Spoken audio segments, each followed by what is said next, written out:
No more running. You have to be careful what you say. That's right. No more swear words. Yes. Okay, well, before we ask you, yes, we'll give 2 minutes for people to still come, but maybe we could just go quickly around. I know a few people, and then just tell me their names. Okay.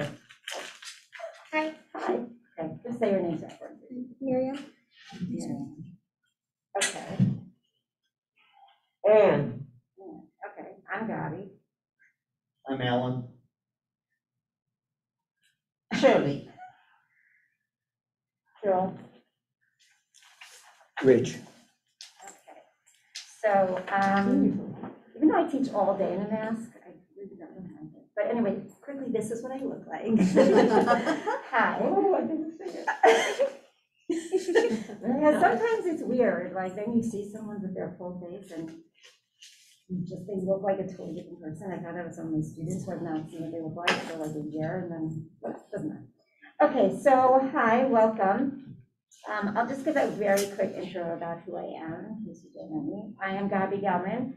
I lived in Houston for 18 years now, and I've been teaching and in Jewish education for about 22 years. I presently teach at Robert and Barron Academy. I teach upper school 6 through 12 Judaic studies, and I coordinate the curriculum.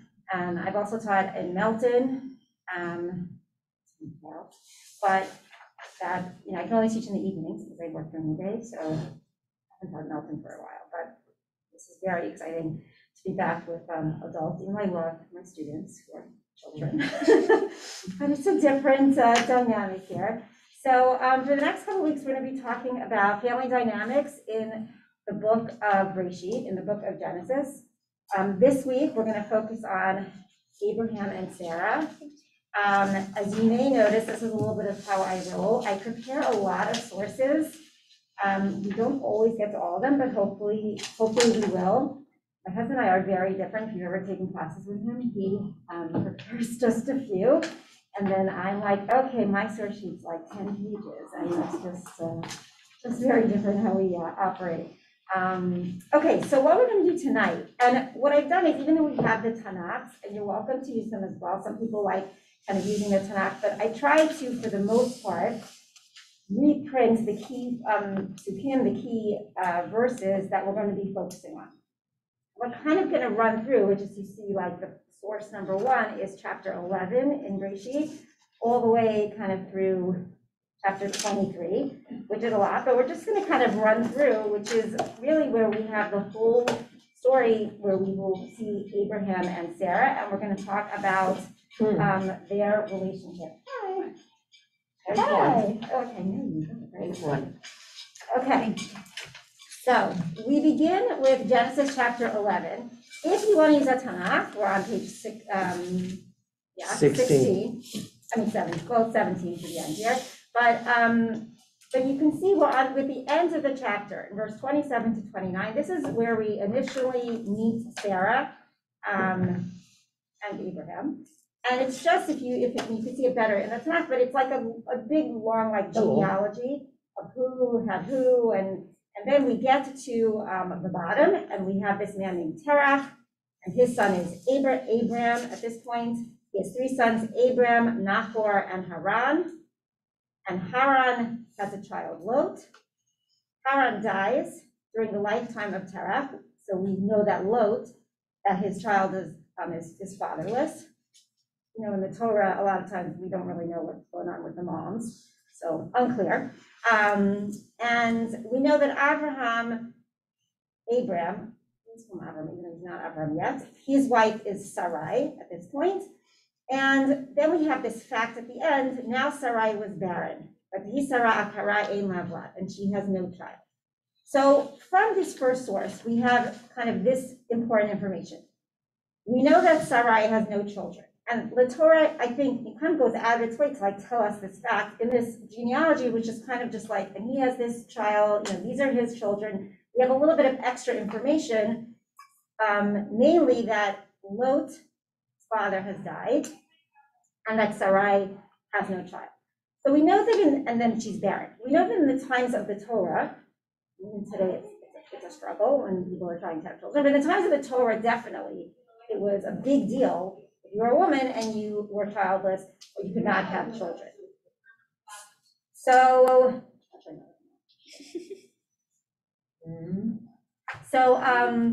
Okay, I gotta go in, bye. Sorry. It's my mother-in-law, Gabi Gelman. His mother-in-law, her mother-in-law, I'm always late. Haven't done them all. Okay, so we know these two things. So we know that it's a big issue if someone does not have children during the times of the Torah. But we also know that Lot does not have like a parent. So we might assume, and I'm going to suggest this is what I really believe this is kind of how it's working out, that possibly Abraham and Sarah are thinking that even though they don't have children, that maybe Lot will be like their child, kind of like an adopted child.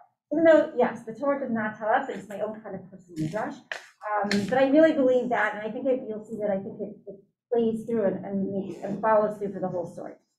Okay, then we move on to source number 2, which is the beginning of the next chapter. God says to Abraham, right, get up and go, lech lecha. He promises him a great nation, and he promises him the land. So I've often wondered at this point in time, what is Abraham thinking? God just said to me, I'm going to have this great nation come for me, and yet I have no children at all. But if he thinks that Lot, since even though he's not his son, but he's his nephew, it is going to be like his child, maybe he's thinking in his mind, okay, that's how it's going to work itself out, and all good. That's what I suggest. Okay, moving on. So they leave. See source 3, which is chapter 12, verses 4 and 5. So they leave, right? They take Lot with them. Avraham is 75 years old when he leaves Haran. And then look at the language, and I bolded, you can look at it, either in Hebrew or English, I bolded the part in English. It says, V'yikach Avraham et Sarai ishto, and Avraham took his wife Sarai, and Lot ben Achiv, and Lot his nephew, the kol rechusham, and all the wealth that they had, asher rachashu, that they had, acquired, v'at hanefesh asher asu b'Haran, and the souls that they had made, that's what literally means, in Haran, v'yitz'u lelech eretz Canaan, and they went out to Eretz Canaan, and then they came to Eretz Canaan. So if you look in the English, a lot of times I like the Hebrew better, but here I actually like it, I like the English with the bolding better. There's another hand out here.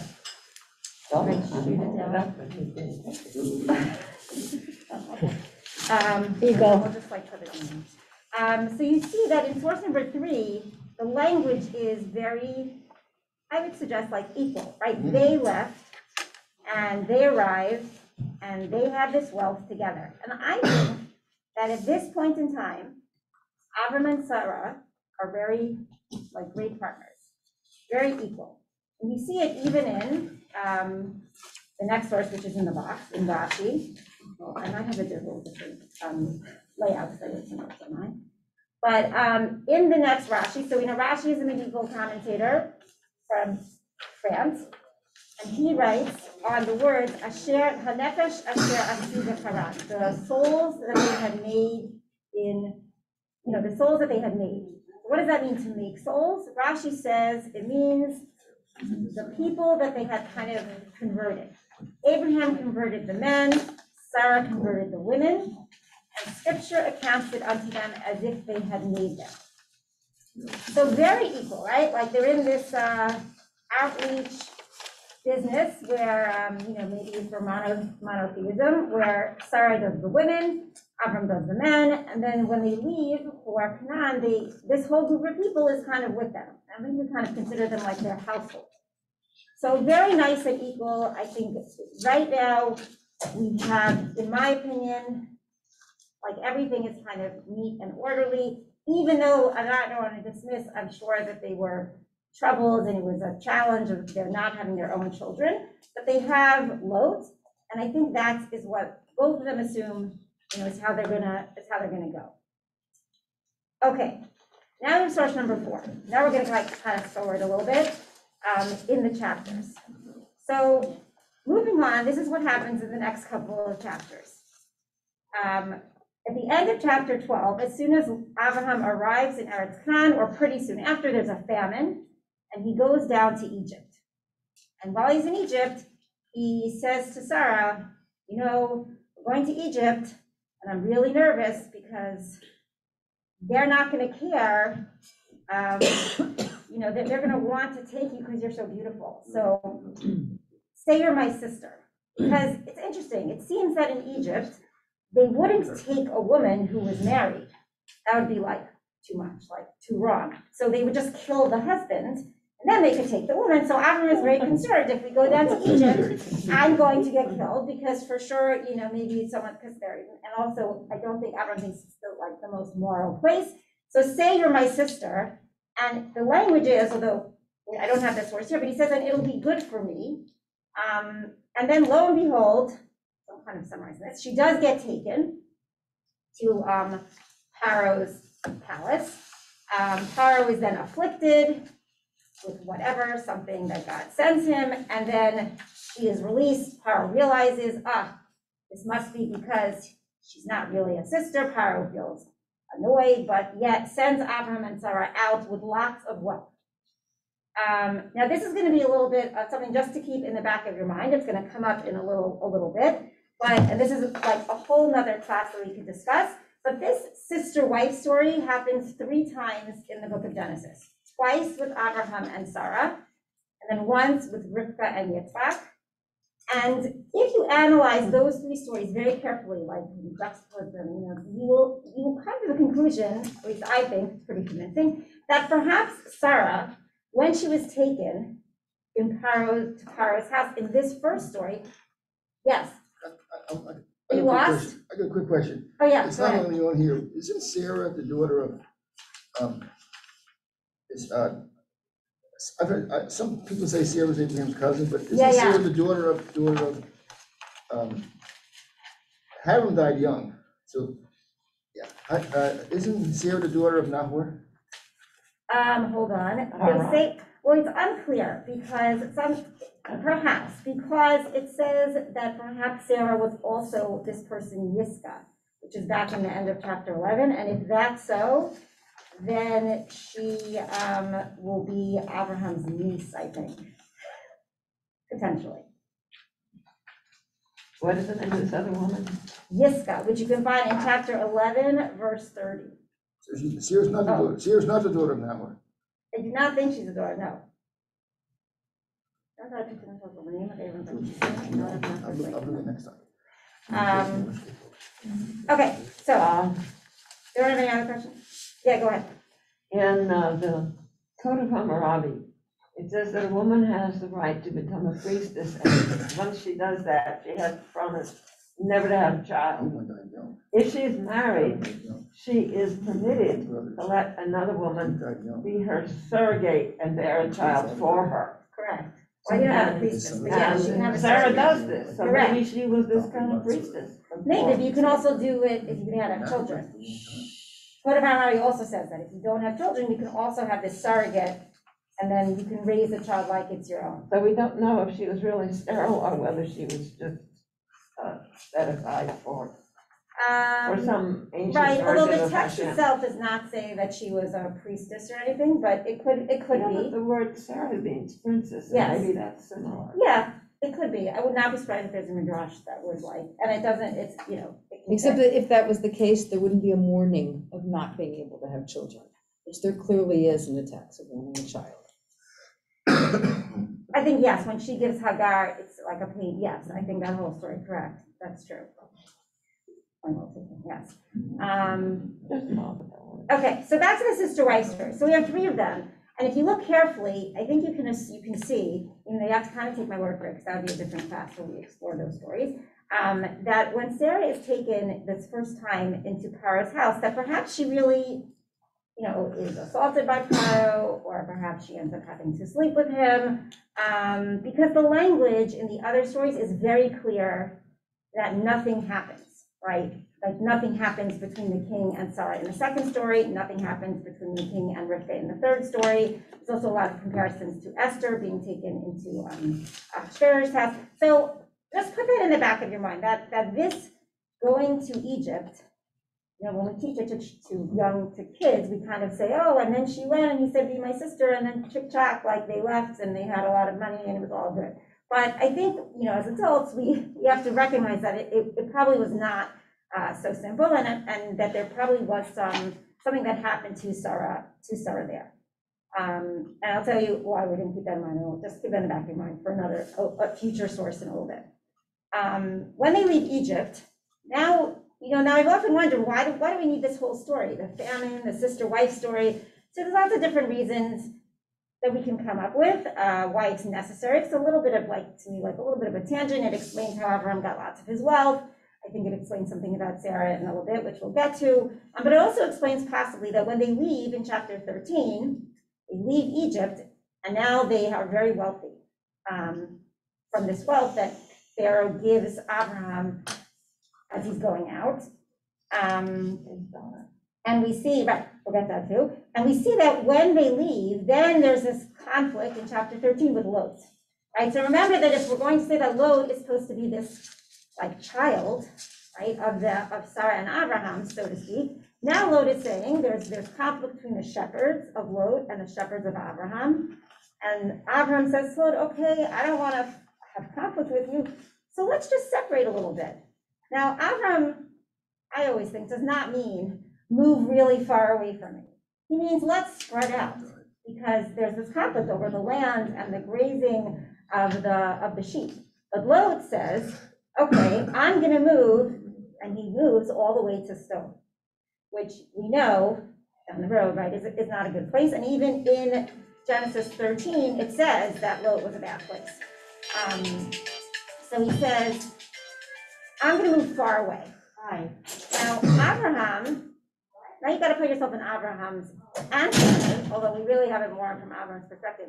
He's thinking, wait, Lot's going to be, God told me I'm going to have a great nation, and he's thinking it's going to be with Lot. But now Lot is moving away. And not just physically, you get the sense it's more of this spiritual, I'm not so interested in your maybe monotheistic path, Abraham. I'm interested in just maybe materialism and money, and that's kind of what Stone stands for. So Lot moves away. Then in chapter 14, which I always think is a fabulous chapter, even though it seems very irrelevant, you see there's a war. So we're not going to detail the war, but there's a war between 4 kings and 5 kings. One of those kings is the king of Stone, that's the important part, where Lot lives. And it turns out that in this war, Lot ends up getting taken captive. And Abraham finds out. Abraham kind of gets a little band of men together, and he goes and he saves Lot at the end of chapter 14. And then we don't hear anything from Lot. I want to suggest that I think at this point in time, this is when Abraham is thinking to himself, yay, Lot's going to come back, because I don't have any children. And he's supposed to be the child, the heir to me. So, he left, okay, he went to Stone, but then, this war happens, and I save him, and we hear nothing from Lot. The chapter ends, and nothing is mentioned at all. Lot does not speak. There's no dialogue between Lot and Abraham. But we know that Lot chooses to stay in Stone, because the next time we find him, he will be in Stone right before the Stone is destroyed. So I think that at this point, I'm going to suggest that I think that Abraham realizes, and I guess Sarah too, right? Lot is not coming back, right? He is not going to be our adopted child. And now they're back to a real realization. We have no children. We're not super young. God has promised us this promise that we're going to have a great nation, but reality is we don't have anything. And this is where I think our story kind of goes, let's say, awry.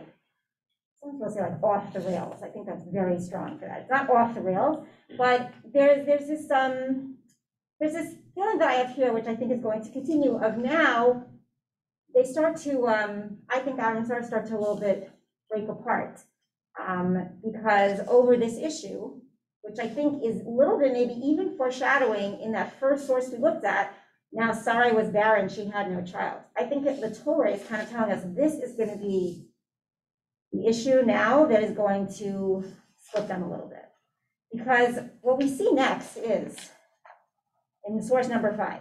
So right after this war, when I think it is solidified in Abraham's mind that Lot is not coming back, and that's it for Lot, you see in source number 5, what does Abraham say to God? He says, look, God, what are you going to give me? I am childless. And the only person I have in my house to inherit me is my servant, Eliezer. Behold, you have given me no seed. And behold, one of my household will inherit me, which also I have seen in the Code of Hammurabi, that this was kind of an arrangement, like if people were childless, kind of like long-term care, right? If people were childless, they would kind of make an arrangement with servants that the servants would care for them and then they would inherit. So God says, this one will not inherit you, meaning the servant, right? Your servant will not inherit you, but the one who will spring from your innards, he will inherit you. Right? You're going to have a biological child. So we see Abraham cry, Lot leaves and is really gone, and Abraham reacts by crying out to God. Okay, does anyone notice something, since this class is about Abraham and Sarah? What is, or like either what do you notice or what's missing from this little like cry complaint of Abraham? He doesn't say it to, nobody says anything to Sarah, and she doesn't say anything to anybody, but she too must be aware. Right, if you look at the language, he says, oh God, what are you going to give me? I'm childless. Right? You have given me no seed. And now my steward is going to inherit me. There's no us. There's only me. And I wonder about that. Also because next week when we talk about Rivka and Yitzchak, and I often think the Torah assumes that when we learn it, we kind of know the whole thing.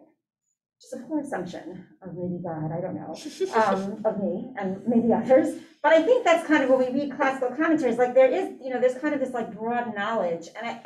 So if you know a little bit about Rivka and Yitzchak, who we're going to talk about next week, when they are childless, Yitzchak prays for them. And there's a real like unity, at least for them in this issue of her being barren. But in this case here, and I'm not sure why, I don't have what I've been struggling with is a little bit of like, why is Avraham like this? I don't know. Like, it seems like to me, what I think is up until this point, they had a plan. So everything was like, okay, now there's this crisis of like no child. And then Avraham kind of is moving.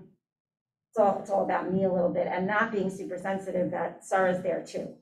Now my other question would be, if you have an answer, why doesn't God, instead of saying, this one will not inherit you, but the one who comes from your, Yotzem Me'echa, comes from you, you will have a biological child. Why doesn't God just say here, that child's going to be Sarah's and yours?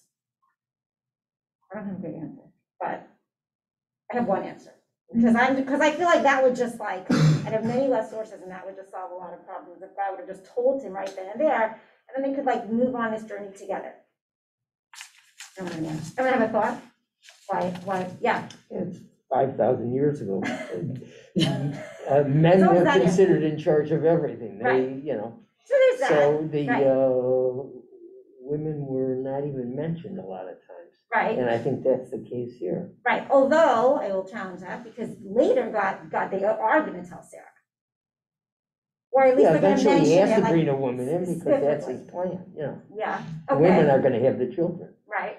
But I mean, in the text and everything else, in all ways, men was still 5,000 years ago a barbarian. But Okay. God said to Abraham, what Sarah says to you, hearken unto her voice. Right, so we do see a she's little bit according to later on. God. Yeah, so I'll tell you my answer, though I don't know if it's the greatest, you like it or not. I always felt like maybe God is just kind of reacting to the way Abraham is speaking. And if Abraham's gonna not include Sarah, and God wants to include Sarah, God could just, tell him But I think maybe God wants him to come to that maybe realization on his own, so he's not going to spell it out for him right now. That's my take. So it looks as if Sarah and Abraham are not talking a lot to each other from now on. And this is the first intimation of their distancing. There's some Now, distancing, it's although they coming will up talk, soon but I that do there's think gonna they will be have, Another moment when, well, that one where he says, don't send Ishmael away, and she goes, no, he's bothering me. right, so I think they will have dialogue, but they will have a lot of conflict now on this issue of having a child. Okay, Oh, wait a minute, and she says, shall I have pleasure? Maybe he's not touching her anymore. Maybe she's lonely because they were accustomed to being physically close, and now they're not. maybe. Okay. All right, so we have now, Avraham is told that he's gonna have this child, but he has not really included Sarah, and we also, and that troubles me, and then we move on. Okay, now it could be that he was sure, or he thought, and it could be based kind of on what you said before about 5,000 years ago, that also when there was trouble in having children, and I don't know for sure, but who, do we assume the fault lied? Was it the woman, was it the man, like today, we don't know, there's lots of stuff that can test, things you can figure out, what's the issue. But it could have been that they had, already, maybe Avraham had already decided that it was Sarah's issue, and therefore he's not gonna include her at all, which I think kind of makes sense because in the next chapter, in source number 6, we have moved on now from 11 to 16 already, Sarah decides to bring Hagar into the family. And she says, here's the plan. I'm not sure what Abraham's plan was. He's just, to me, Abraham's always like, God reassures him, and then he just kind of sits with it. But Sarah's very practical. She's like, okay, we have no children. So we'll get a surrogate. And this surrogate is going to be Hagar. And I think the original thought was that then they would raise this child together, and this would be their child, Sarah and Abraham. I'm not sure what Hagar's place would be.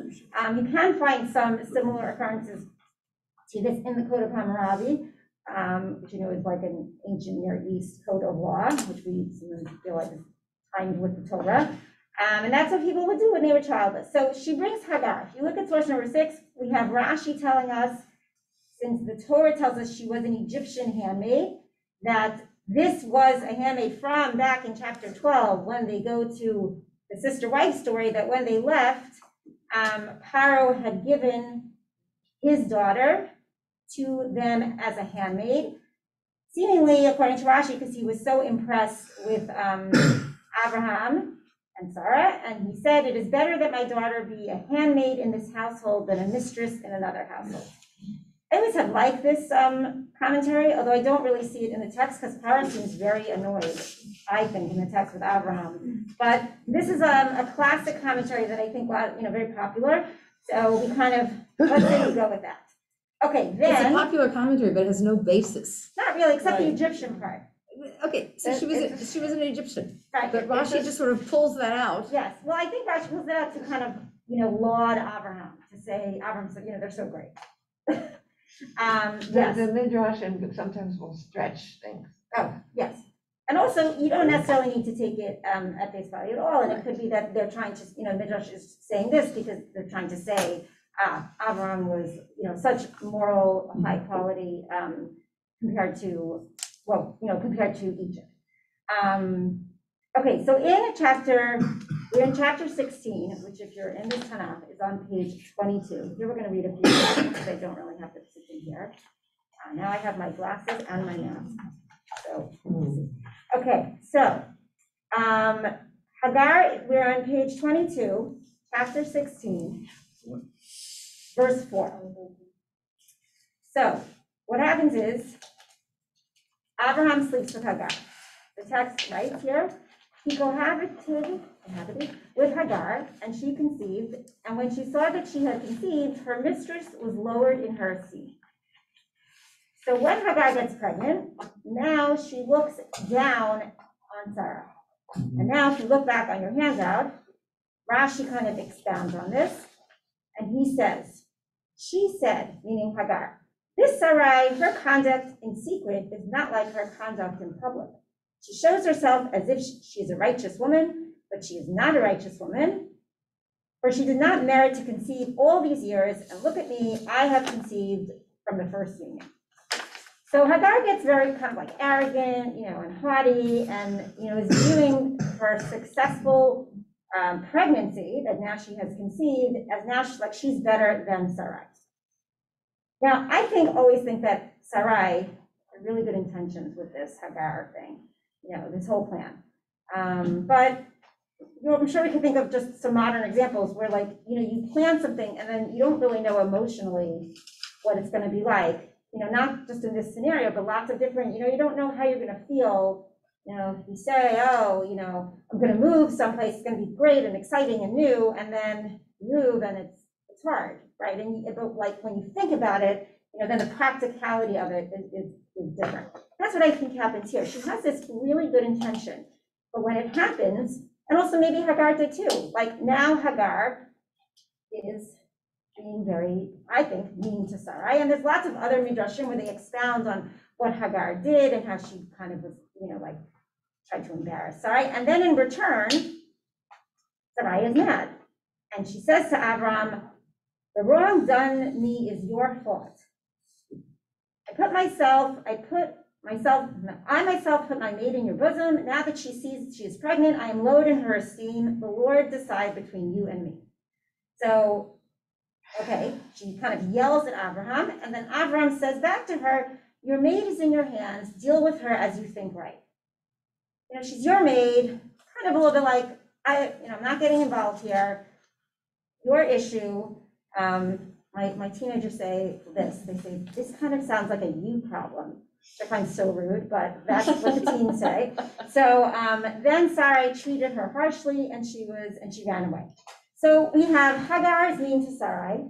Sarai yells at Avraham. Avraham says, you deal with it. So Sarai is mean to Hagar. And we have also lots of midrashim of how, what she did to her, and how she made her suffer, or maybe she didn't. But Hagar runs away.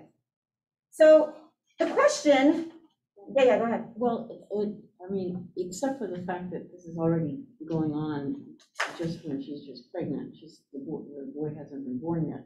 But I'm trying to remember, doesn't Sarai say something about, it sounds like she has the intention of raising the child herself. Right. But that doesn't happen. Right. It seems like she doesn't get a chance to raise this boy as if it were her own. No, and I always think it's because she has such a conflict with Hagar. Okay. That's my impression, Yeah. that she's maybe like, I don't want anything to do with you or your son now. Okay, so the question I have, which we have some explanations here, and I found there's one which is always the classical, and I have a new one, which I think is fascinating, is why is she yelling at Abraham?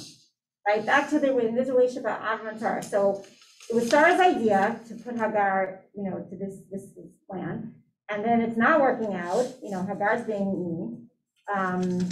Why then is it somehow Avraham's fault? I think there's the obvious human behavior answer, which is right. When I'm mad, sometimes at one person, who do I yell at? Your husband. Somebody else, right? Somebody else, sometimes your husband, sometimes but someone close to you, right? You have a very bad day at work, you're grumpy, you come home, right? And then I see that my kids have, left their stuff on the floor, and I scream at them about that. But I'm not really so mad about that. If I was in a great mood, I wouldn't be so mad about that. So that's I think that's one answer, right? She's not really mad at Hagar, and maybe she's also a little bit mad at herself because this plan, which was her idea, is not at all what she thought is going to be. So she yells at Avraham. Yeah. Maybe the reason she did in the first place is because Avraham made her feel like that's what she needed to do. He came back and oh, Hashem said that I'm going to have a child biologically. Right. Now she's thinking about it. She's like, oh, what about me? Right. So maybe the whole reason she did the thing in the first place was for him. Right. That could be. Although we're not ever really sure if he relates these meetings he has with God to her. But right. But let's say he did. I mean, the timing is kind of conspicuous. Yeah, that's true. That's true. So I think if you go, that makes a lot of sense. Okay. If you look in Rashi, 16:5, It says, "Hamasi alecha," my wrong be upon me. It's in the number 6 box.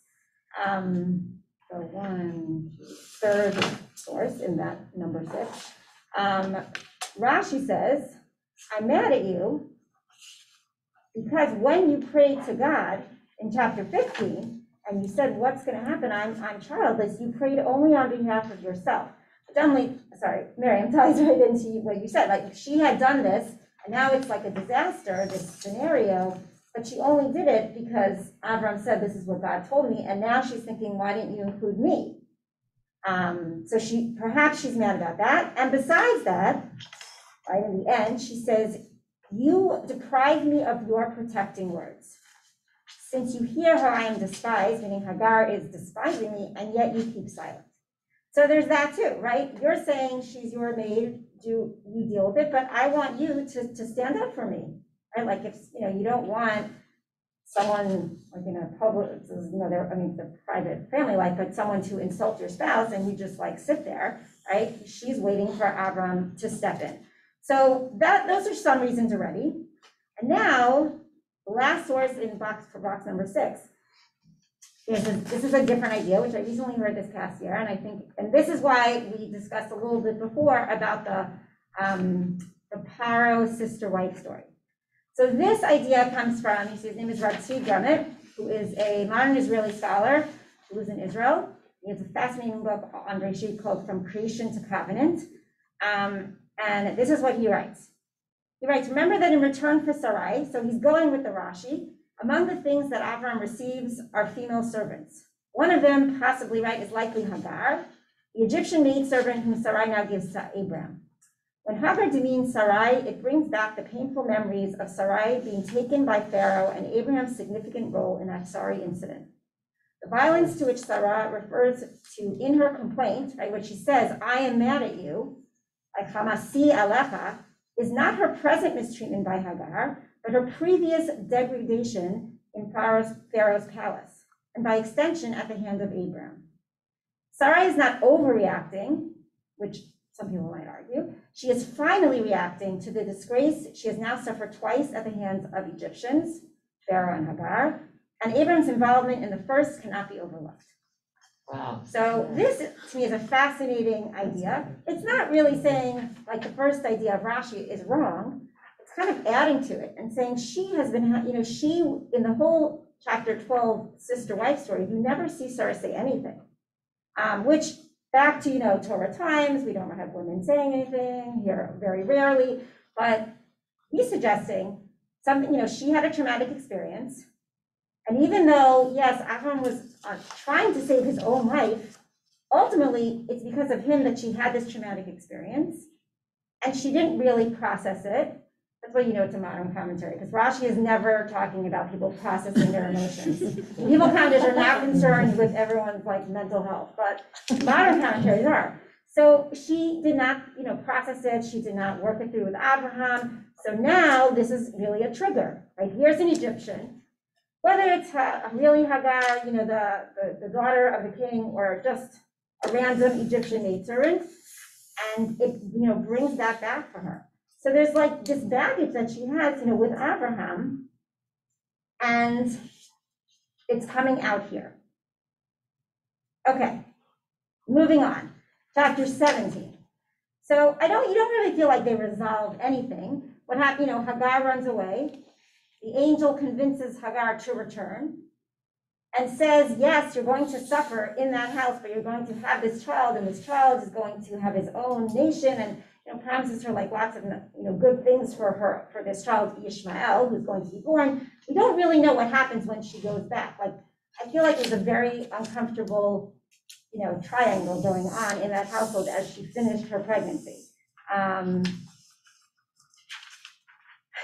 Okay, then we have chapter 17. So you assume, which is a good point, right, what Carol says, that once Ishmael is born, now if you put yourself in Abraham's, they're not really in sync at Avraham and Sarah. Avraham might be thinking, which I think he is thinking, here's my heir, Ishmael, right? God said, I'm going to have this, it's going to be from me, a biological child, here's my biological child. I think Sarah is thinking, I do not like this child. right? I'm gonna have nothing to do with him. And that's where we are, I think, at the beginning of chapter 17. Okay, now in chapter 17, which is also the chapter where Avraham is instructed on circumcision. But you see in chapter 17, we have this quote. God says to Avraham, and now God is going to spell it out. Your wife Sarai, don't call her Sarai, now we're calling her Sarah. Right? He had changed Abraham's name, now God is changing Sarah's name.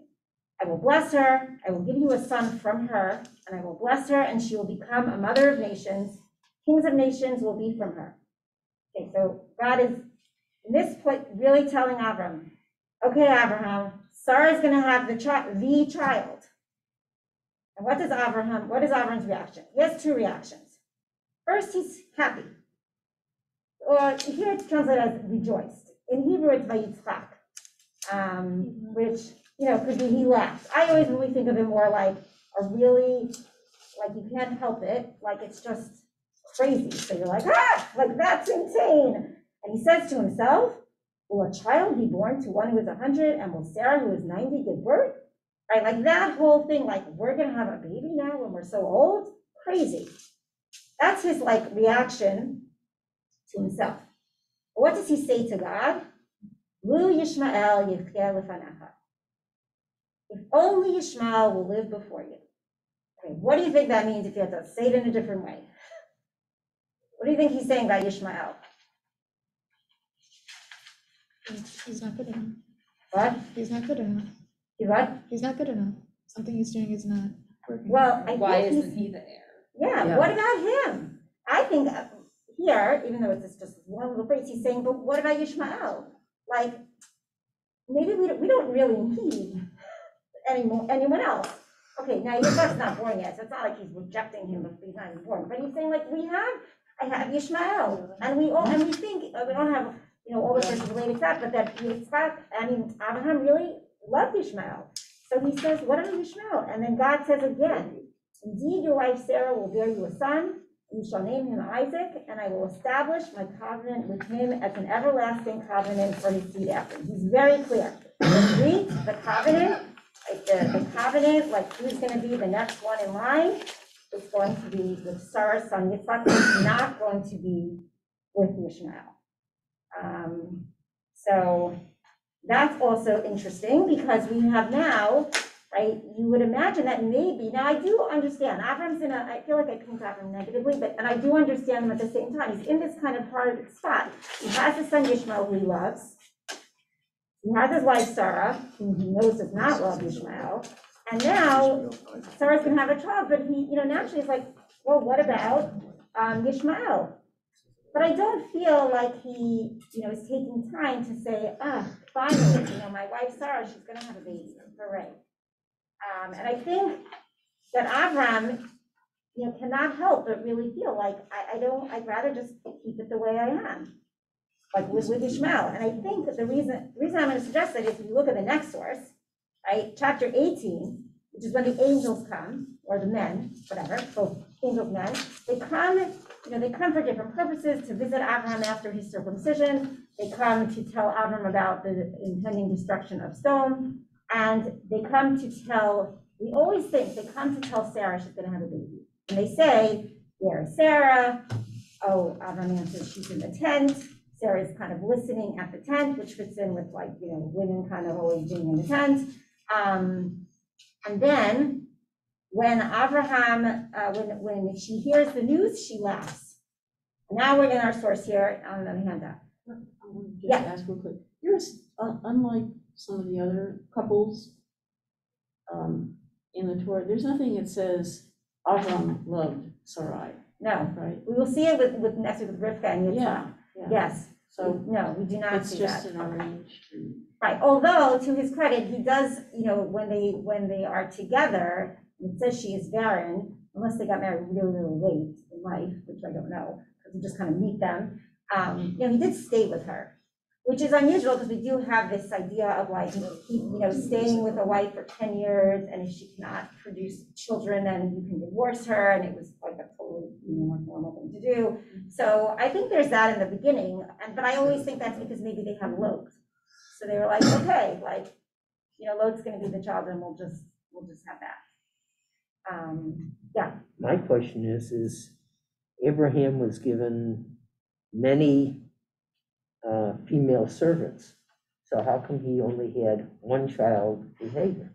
How come he didn't breed with the rest of the yeah, that is a female good question, servants? because afterwards he will have an extra wife Right. and have like 6, 7 kids, like Right. after has Sarah Right. dies. Never thought of that. That is a good question, I never thought of that, I So don't know, why didn't he, okay, let's party. right. That's because you're a man. I was gonna say, but I Right, figured the only thing I could think of is I can maybe. say it on you can record. say it, Right, exactly. Unless he had an issue, like not being able to reduce, but we see with Hagar that he can, so I always felt like it was something with Sarah, and then it's like a miraculous thing through God that Sarah, gets pregnant, and also because she's also very old. Yeah, I don't know, that is a good question. I don't know. And this, I would think he would have done that before, like the whole Lephapha, like when. Or maybe he did, we just didn't hear about it. Yeah, I don't know. The other thing I think is the Lord is acting like a therapist. Okay, you Yes, guys got a problem Right, between like- Hagar and Sarah. Here's what we're gonna do. yes, originally, it's like he doesn't tell Abraham directly, now he's like, Sarah is the one having the child. Okay, but now in chapter 18, when Sarah finds out, I've always thought this, just actually till recently, I think it's 7 in this book, which is fabulous, and the text says, and the Lord said to Abraham, why did Sarah laugh? Saying, is it really true that I will give birth, although I am old? So we're on source number 8. Is anything hidden from the Lord? At the appointed time, I will return to you at this next time next year, and Sarah will have a son. And Sarah denied, saying, I did not laugh, because she was afraid. And he, meaning, like God, said, no, but you laughed. So I've always understood it, right, that who is being admonished here? Sarah. Like, she shouldn't have laughed. And then there's lots of commentary, but Avraham also laughed, like we just read that, right? He laughed, but he was 2, and there's lots of differentiation. Oh, he laughed privately, but she was more like in public, or why are we rebuking her, but we don't rebuke Abraham? And here's another perspective. So you see again from our 2 brothers. Here's a suggestion. The purpose of the visit is not to inform Abraham that Sarah will bear a child, as Abraham already knows that. And if you notice, they don't speak directly to her, even though you could argue, well, they don't speak directly to her, because that's how it was in the times of the Torah. I think that also works.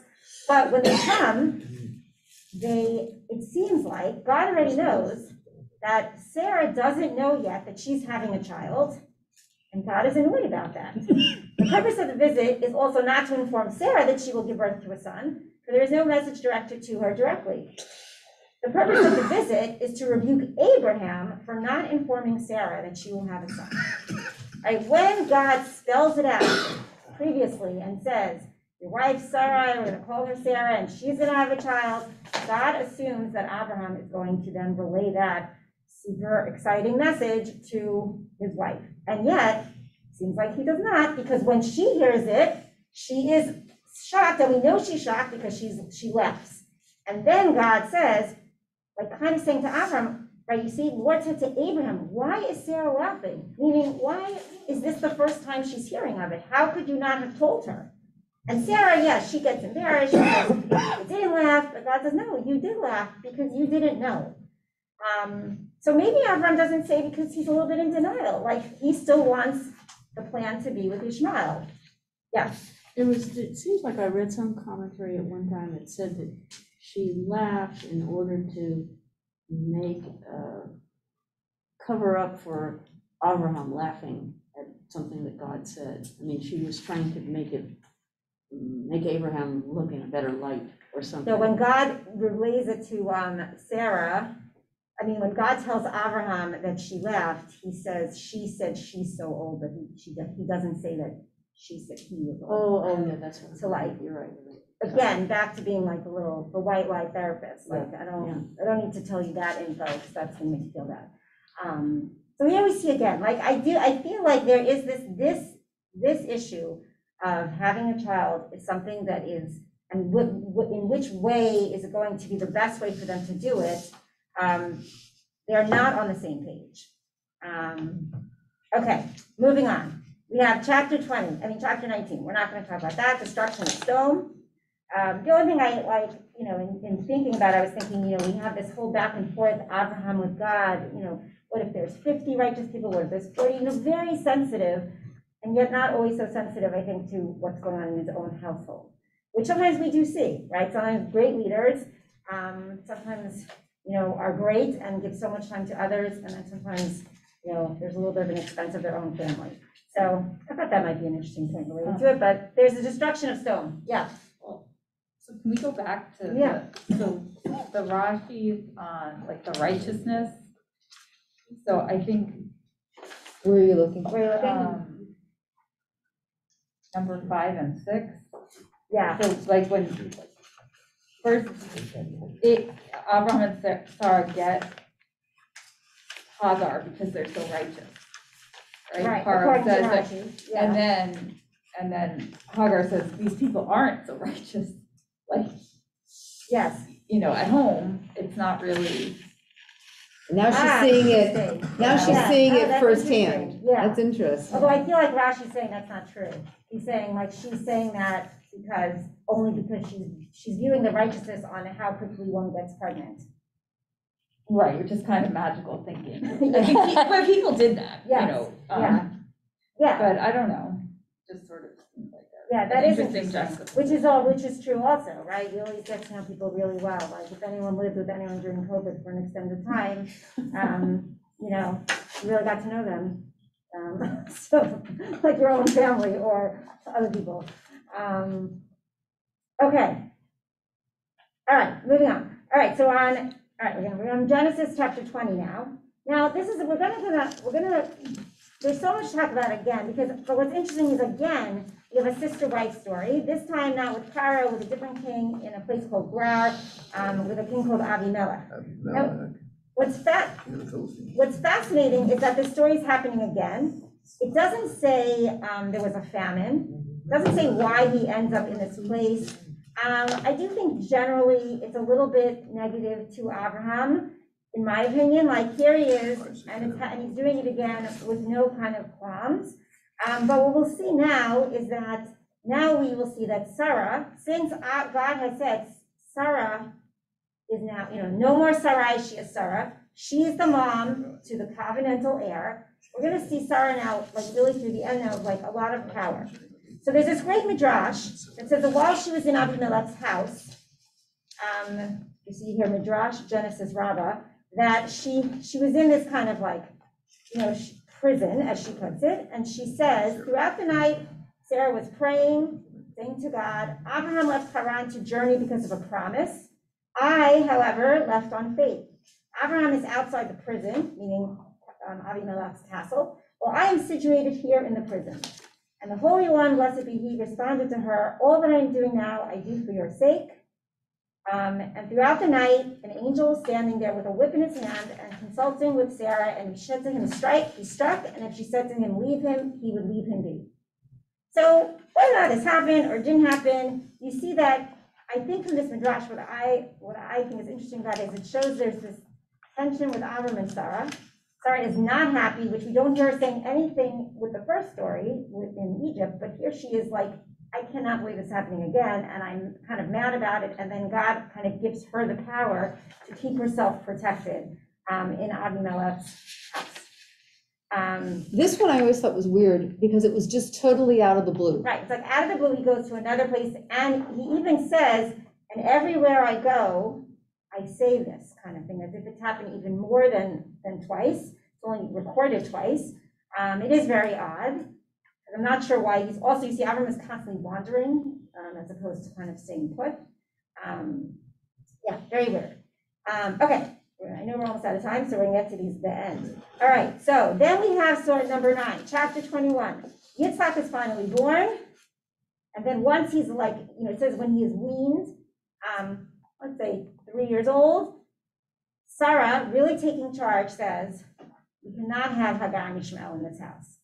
Now, I think, even though I've always felt bad for Hagar, and in a different, framing, I really still do, but I think Sarah is saying to herself, I need them out because I need Abraham to be on board with that Yitzchak is the heir and not Ishmael. And even now, I don't know if Abraham is totally on board. If you think about Ishmael at this age is probably about 15. He's, that's a teenager. He has a relationship with him. done the Brit Milah with him, and then there's his baby, toddler. And I don't think Avraham feels that same connection. So Sarah says, we have to, like, out of sight, out of mind kind of thing. We have to physically remove them. Avraham is very sad about it, but God says you have to listen to Sarah. And he does, but I think because God told him to. And then they leave. The last thing we have, like fast forward, Yitzhak's a baby. Next thing we know is the binding of Isaac. Which of course is a huge story in and of itself. We don't know where Sarah is in this story at all. We don't hear from her at all.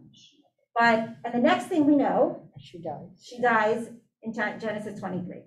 There is a Rashi, which you see over here. And if you look I'm just going to read, you can look at it yourself if you want, in chapter 32, page 32, chapter 23.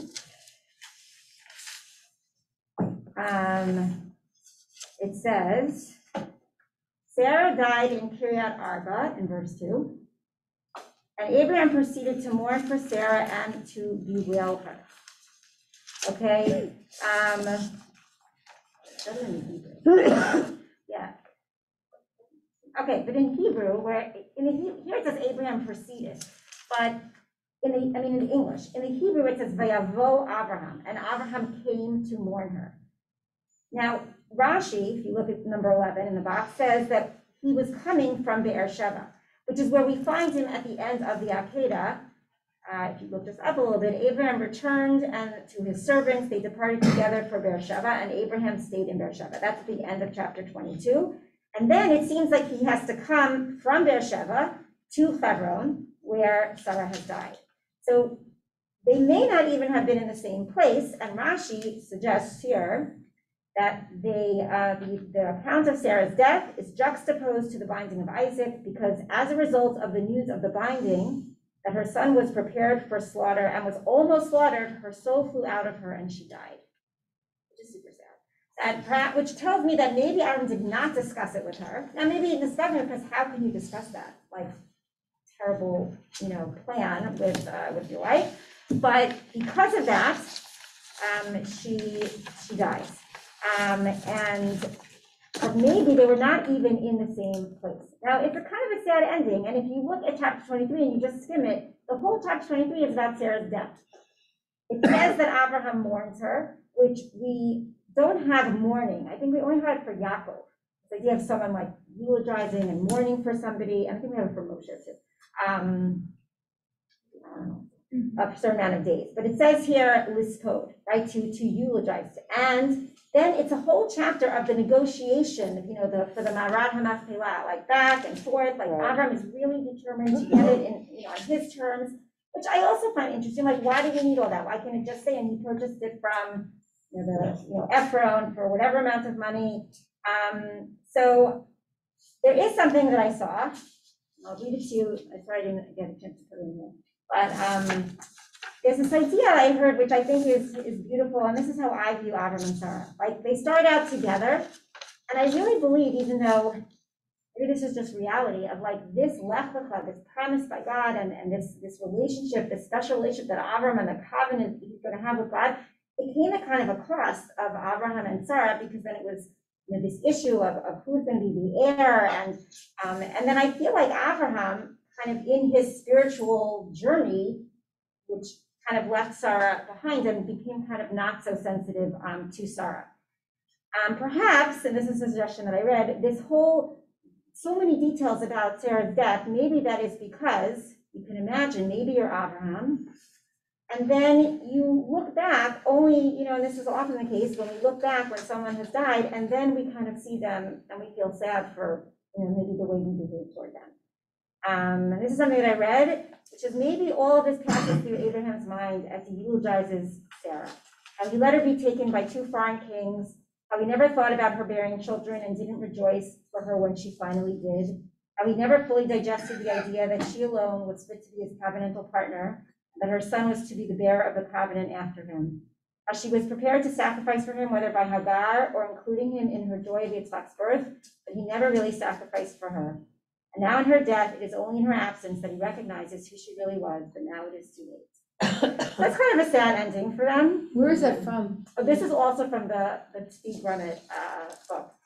And I think that fits, like, why do we have all this? Because Abraham's trying to kind of maybe make up for this relationship, you know, and of course, relationships are difficult, and we're gonna see that. That's what I think we learned from all the family dynamics in Bereshit. Relationships and families, everyone has their stuff, and, you know, everyone has their difficulties. And I think, I always say, I think Avraham and Sarah, you know, everyone hopefully is trying like their best to do their best with each other. Sarah had good intentions, and the Hagar thing, you know, which led to the Ishmael, which led to how Avraham feels about it, and that tension between them. This is how it played itself out. So I do believe, I would not say, you know, I think that they were pretty nice and equal and communicative to each other, but a tense relationship. Yeah. My question is when Abraham takes Isaac to bind him, where's Sarah in all that time? All right, well, maybe he said, I mean, I have seen tradition that they said they were going somewhere else. So she's We're going out for a beer? I'm gonna take some wood and some rope. They're going out to worship, you know, to sacrifice, because he did bring, you No. know, stuff with him. He was gonna offer. Yeah, like they went out for some, I don't know, yeah. I thought it says that he loaded some wood Yeah, the and wood, rope, right, and it doesn't have the Isaac on the animal. ass and left. But I mean, it never says, he said to Sarah, I'm No, gonna take Isaac. Right, it all says that he got up He super early in the doesn't, morning. Sarah's not even involved in it. right. No, she's So- not in the picture at all. Right. No, right, where it's is not a- she? I mean, we don't know, right? So it could be that you, like you Women's say, town. like she's home and he told her a different story and then he left, or he could have just left and didn't tell her anything and then she heard about it, which is what Rashi suggests. Or maybe he told her one thing, but then she heard what really I was happened. wondering if maybe Abraham and Isaac were living one place and she was living somewhere else. Oh, I'm not sure. I have to look that back up and see where it says whether She was in a red tent. She was in the other tent. Yeah. All right, well, that's tonight for Abraham and Sarah. I will tell you, I personally fascinated with the challenges. I'm never super cheery. Never With what? everybody. Gabi, The you want this challenges, back? like, keep it or I'll take that. You know, I think that we all, you know, the family dynamics and the challenges, I think are very interesting. I think the Torah doesn't shy away from them. So, never always a happy ever after. Thank you for coming. Thank you. Thank you, nice to meet you. Thank you. You too.